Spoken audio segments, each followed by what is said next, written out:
Next up is Sharon Amesu. Sharon is our IOD Manchester chair. She became the Manchester chair last December. She has changed my life. I love every moment of her being the IOD Manchester chair. But also what I can tell you about her is that she once played Whoopi Goldberg on stage in Sister Act. So, big hand please for Sharon Amesu.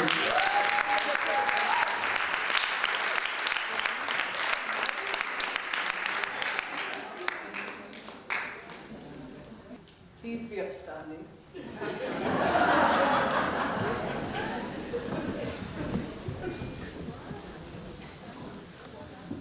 It's my understanding that you entered into this building today in the false assumption that you were attending a conference. But alas, you are in a courtroom. And each of you in this room are charged. You are charged with the following offence. And please pay close attention. Order in this court.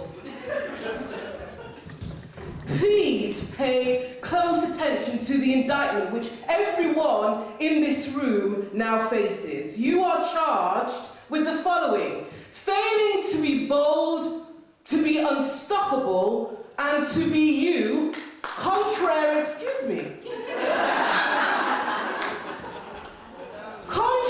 to section 1, subsection 1 of the Step Up and Play Bigger Act of 2020. The particulars of the offence are that you, on diverse days, failed to put yourself forward, failed to contribute to the meeting, failed to allow others to encourage you, and allowed other people's opinion to undermine you, your self-belief, and continually compared yourself to other people, destroying your own dreams, aspirations, and ambitions. And the sentence for this is life imprisonment in mediocrity, in lacklustre living, underachievement, and regret prison, Manchester. Please be seated.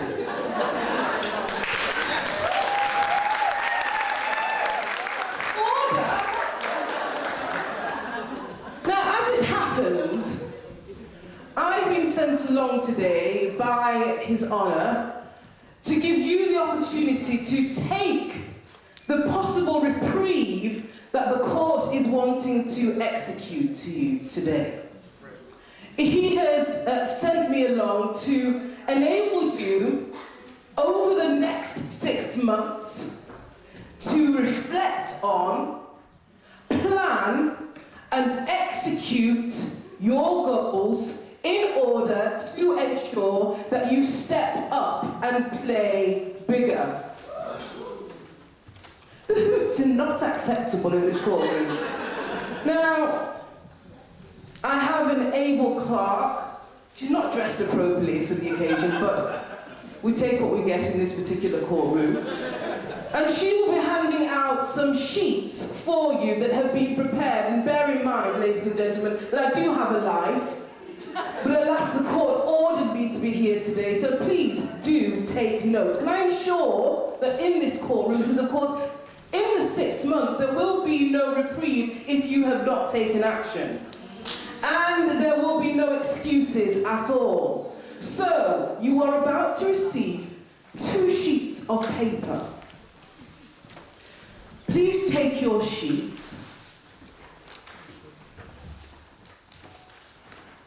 You know that it is a criminal offence to be in possession of a mobile phone in a courtroom.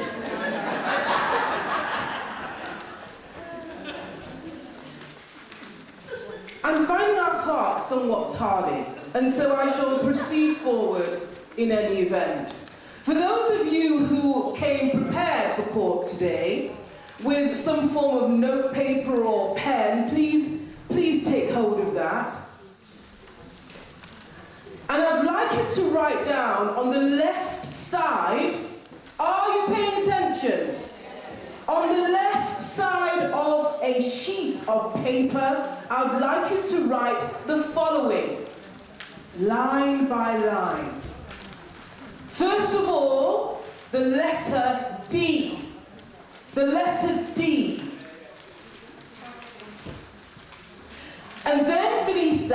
next line down, I'd like you to write the letter B. And then you are to write the letter S. Is there an issue in the courtroom, madam? You don't have your papers. I was actually referring to the lady in the back, but thank you for the information. They're about to arrive, madam. Thank you. There ought to be 2 sheets. You have 1 sheet. What is happening with our clerks? This is insubordination. There we are.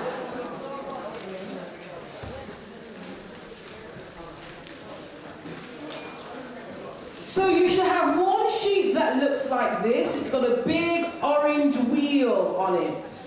May I borrow yours, please, madam? Who needs one off? Who needs this? Who needs one of these? And you should have another sheet that looks like this. Who needs one like this?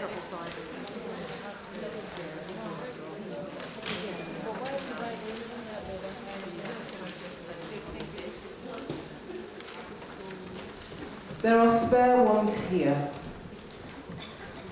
Everyone should now be in possession of 2 sheets. Thank you.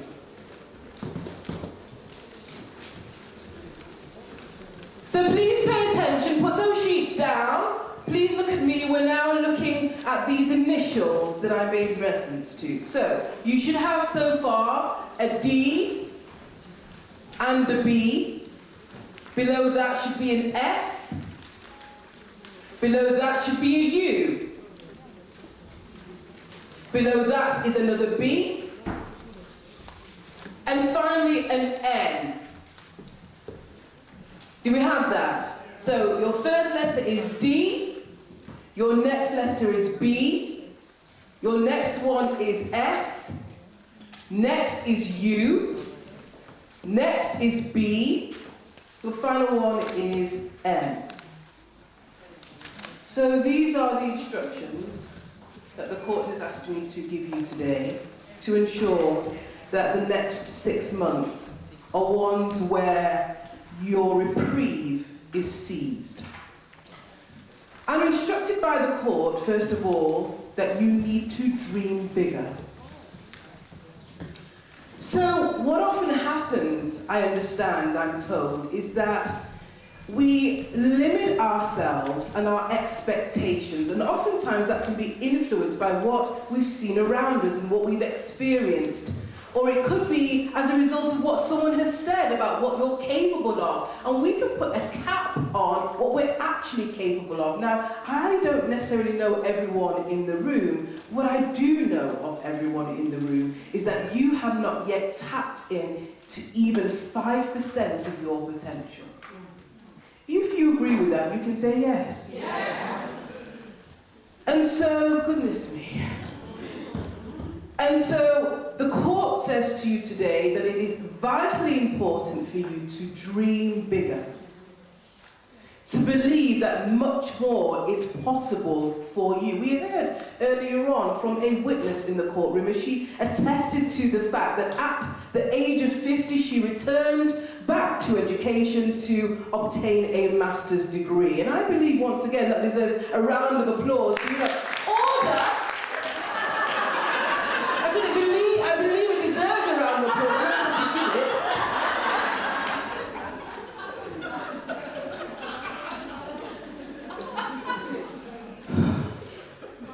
Next, believe that it's possible. Believe that it's possible. That's your B. So, I'll tell you a little bit, if I must, about my journey. I grew up, actually, locally, not too far from here, in an area called Wally Range. And when I was growing up, I grew up during the 1970s. It's your cue to say that's not possible. Here in Manchester, and there was a lot of civil unrest.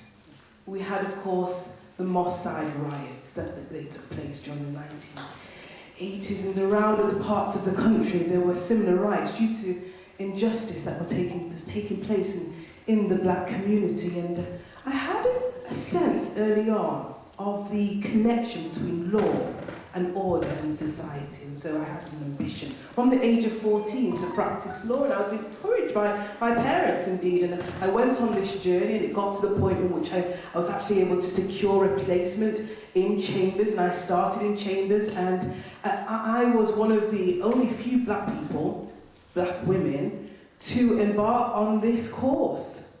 I never knew anyone at all who looked like me or sounded like me or had my background. And so when I started my training, and as I was going along in my first 6 months, to hear from the woman who was training me that I will never make it. And in fact, you're just not up to the task, was somewhat disheartening, wouldn't you say? Don't respond, silence in the court. And so, alas, there was a moment where I stopped believing that the dream was possible. And that can happen to any one of us.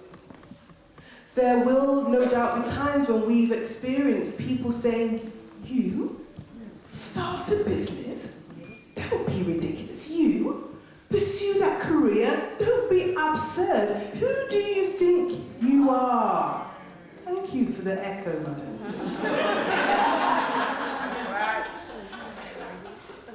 But alas, I thankfully was very able to complete 16 years in practice as a barrister, and that's largely because I surrounded myself with a great network of people, and also I began to believe in myself and in the power of my dreams, and even more so in the importance of my dreams. Because I knew that if I didn't step up and play bigger, then there'll be people in my community whose lives would not be impacted because I hadn't stepped into that arena. The other thing is the S. And this is shining where you are. Shining right where you are. You see, what can sometimes happen is we can wait until we get to this ideal place, this utopia in our business, before we start to shine our light and amplify our voices. But actually, right where you are, today, you can shine. And in fact, you must shine. Because just imagine the lives that will miss out on hearing your voice. It's like the following. So, I have a favourite cake at Christmas time. I do reveal somewhat of my secrets.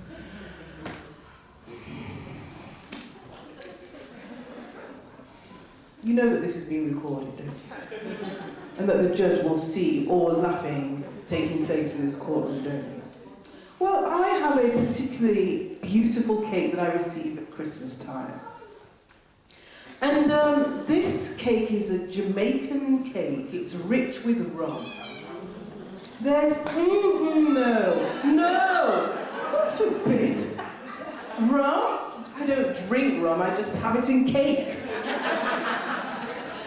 And what happens is, at Christmas time, this cake will arrive in the house, and the smells are delicious. And I'm a mum of 3, and what will happen is my children will come slowly and come toward the cake and want to gather and dare to want to have a piece. And whilst I am a servant of the court, I am close to engaging in illegal activity to knock them out. But let's return to the theme. The woman who's baked this cake for us, if it had been the case that she simply wanted to bake cakes and kept them all to herself, how much would my life be less complete at Christmas time? But because she shared her skills and her gifts, I'm able to engage in the most beautiful of delights. She shines where she is, and so must you, because you need to also understand that you are worthy of shining. So that's your you. You are worthy of shining. Understand that. It's often said that comparison is the thief of joy.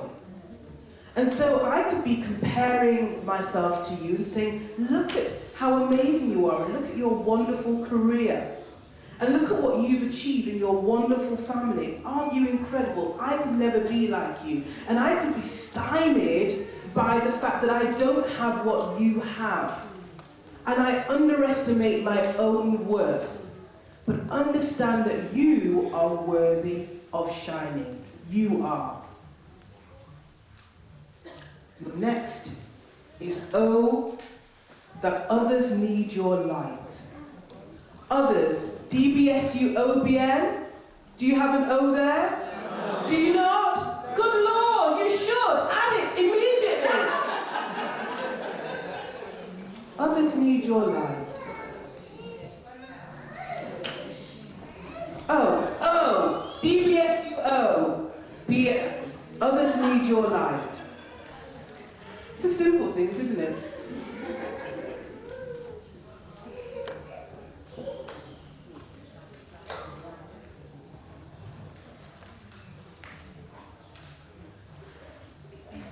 The next is be bold. Now, if you think about DBSUOBN, B, do you have the B? Good. BN, be bold. Now, if you're thinking about taking a leap somewhere, imagine that I'm at the precipice of something. And I want to take a leap from here to there. I can't simply step tentatively, can I? Otherwise, I'll fall down into the pit. Instead, I have to give it all of my gusto and all of my energy to get from this point to that point. And so, for all of your endeavors, be bold. Be strong.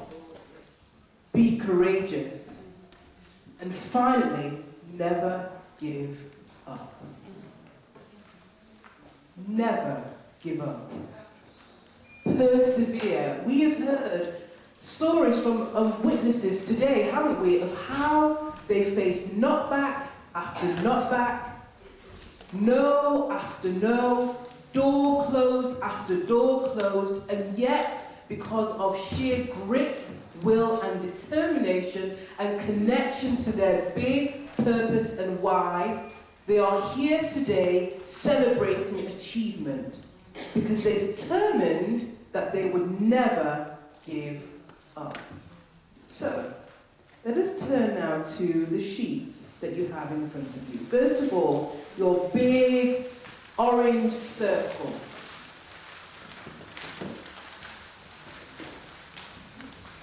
And what I'm going to do in this exercise is talk through with you how you go about reflecting on and setting, good Lord, good, what on earth is happening at the front? It's absurd!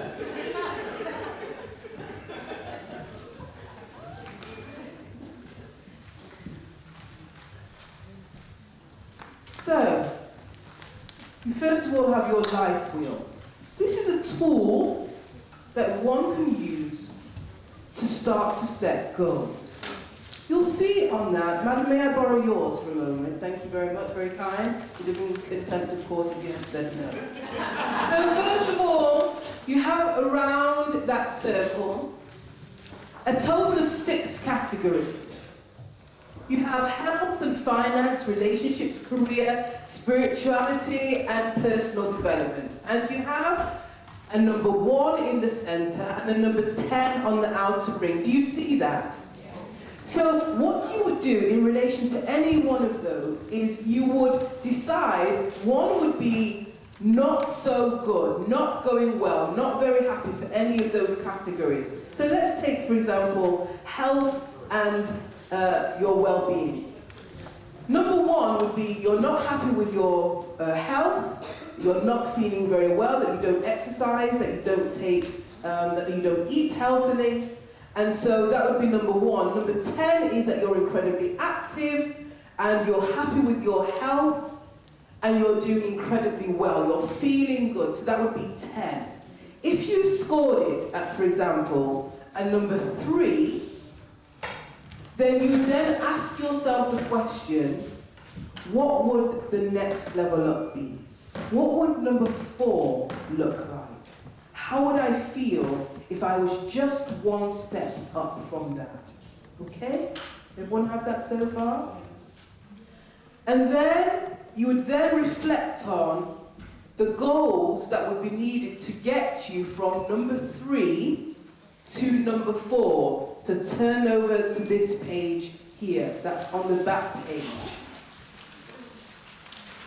And here, this is really important. Because when you are thinking about your goals, one of the most important things which is often overlooked is that the key pillar to succeeding with your goals is your mindset. If you do not believe that you can achieve your goals, you will not achieve your goals. There's a very famous saying about someone called Henry Ford, and he says, whether you think you can or you think you can't, you are right. And so your mindset, the beliefs that you hold, the attitude that you have to your goals will be key to your success. And also your skill set. What do you need to resource yourself with in order to get there? So, if you want to develop your career, what skills will you need? How will you need to develop your network? How will you need to develop yourself with a coach and a mentor? Thinking about the skill set that will help you to get there. I always say this when it comes to goal setting. It is vitally important that you root goal setting in gratitude. You see, if you are not conscious of the plenty that is around you, that you are currently enjoying, then you will be limited in your expectation about what you believe is possible next. But the closer and more rooted I am to the abundance that is around me, and just how blessed I am, then I can connect to what's possible for the next level. Do you agree? Yes. No! Silence in the corner! You're not learning!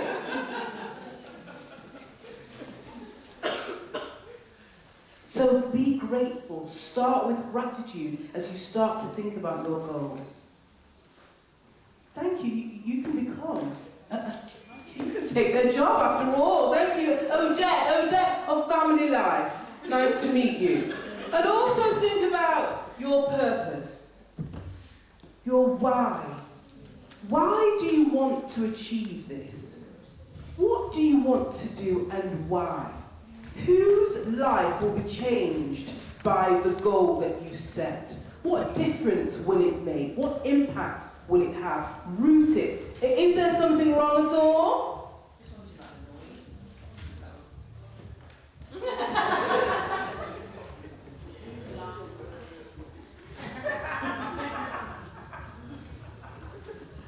And then your goals must be smart.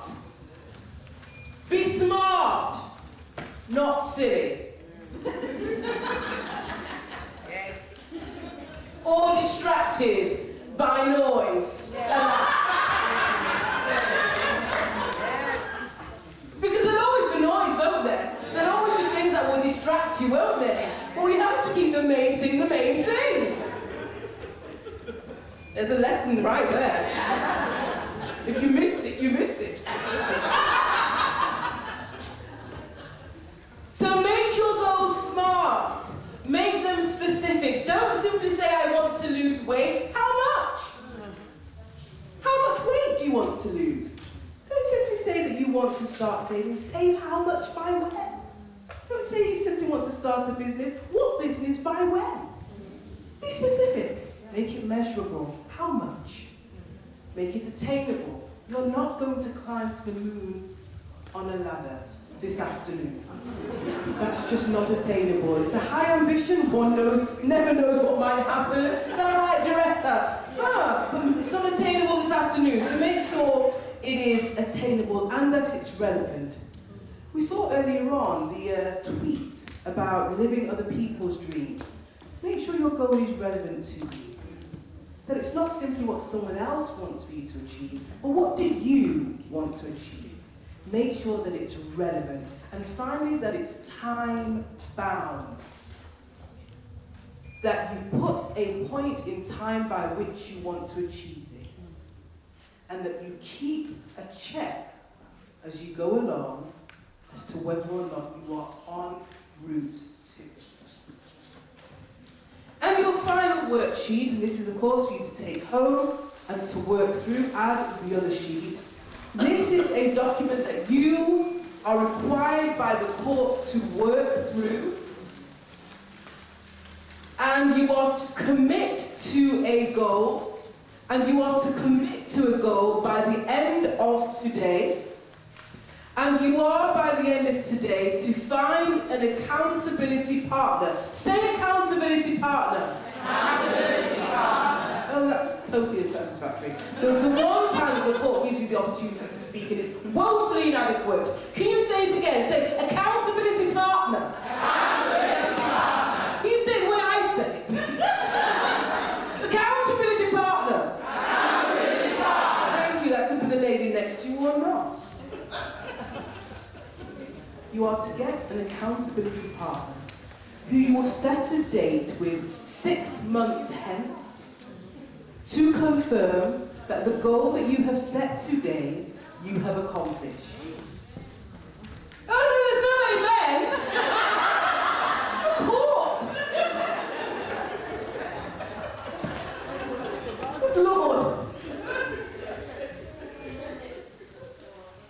So select that woman right now, please, immediately. Right now, select that woman. Choose your accountability partner. Turn to her quickly. Dave, you are that one. Choose your partner.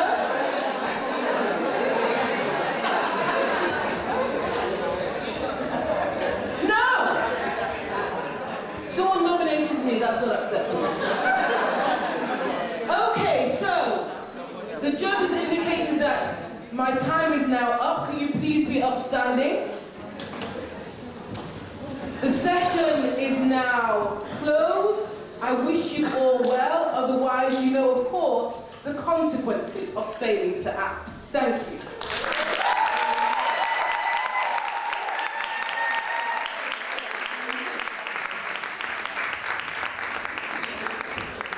I'm a bit too scared to ask Sharon if she's going to take questions. Absolutely terrifying, isn't she? See what I have to put up with every day.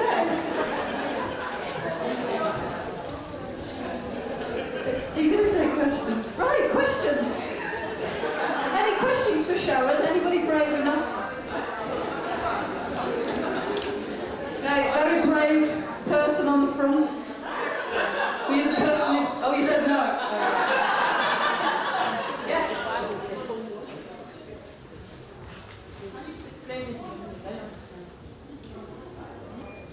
Can you explain the wheel again? We'll have a conversation after, during the lunch break. Okay? Okay. Yes. Yes, I do. Yeah.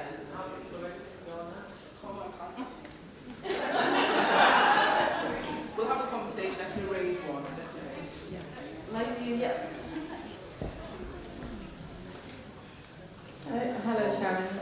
Thank you very much for that.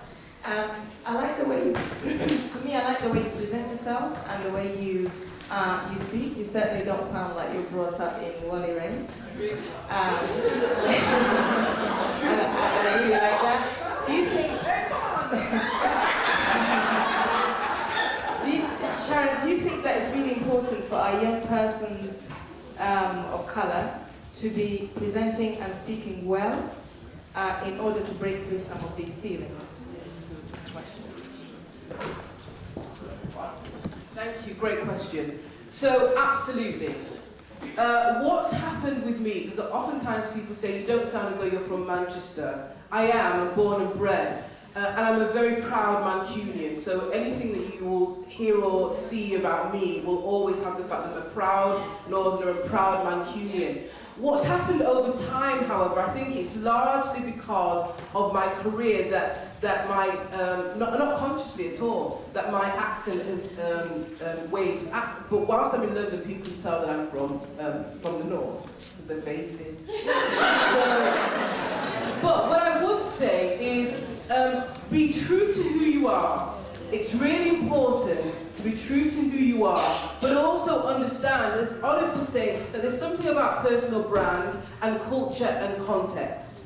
And it's important that you are aware of your surroundings, that you don't try to superimpose this idea that you've got to accept me as I am or else. That's not going to work. When you're going into certain settings, it's really important that you understand the surroundings that you're going in, what's expected, and that you meet that whilst also keeping those core pieces of your identity. So I think, yes, being presentable, presenting well, being able to speak publicly is a really important key. Great communication skills, especially in the 21st century, are key for you to grow a business, advance in your career. It's really important to do that, but also understand that you're not trying to become a photocopy of anyone. You still are very much yourself. Is that all right? We're going to take a question from this lady, then from you, and then we'll finish from Sharon, at the risk of being locked up, may I ask a question from you? You obviously had your first career where you were getting paid, you had your wage coming each week. How did you kind of go from that to running your own business? And were there some kind of fears of, am I going to get money each week? How's it going to work? How did you kind of break through that and become who you are? So I was when you're a barrister as opposed to being a solicitor, you are actually self-employed.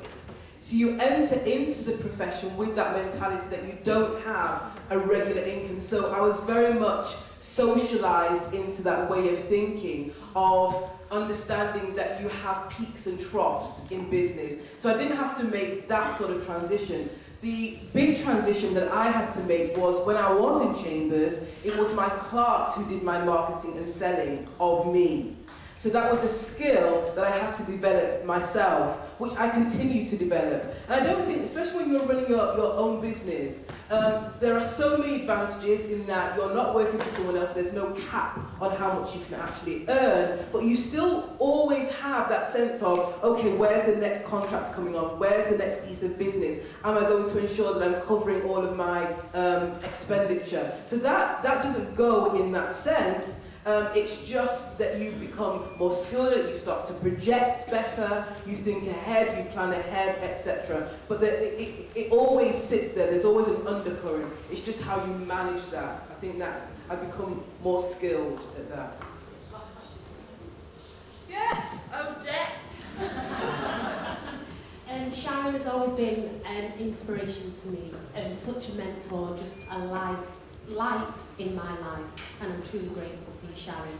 And my question to you is, are there any specific training courses that you have accessed and deliver in regards to being authentic? I just love that you are you.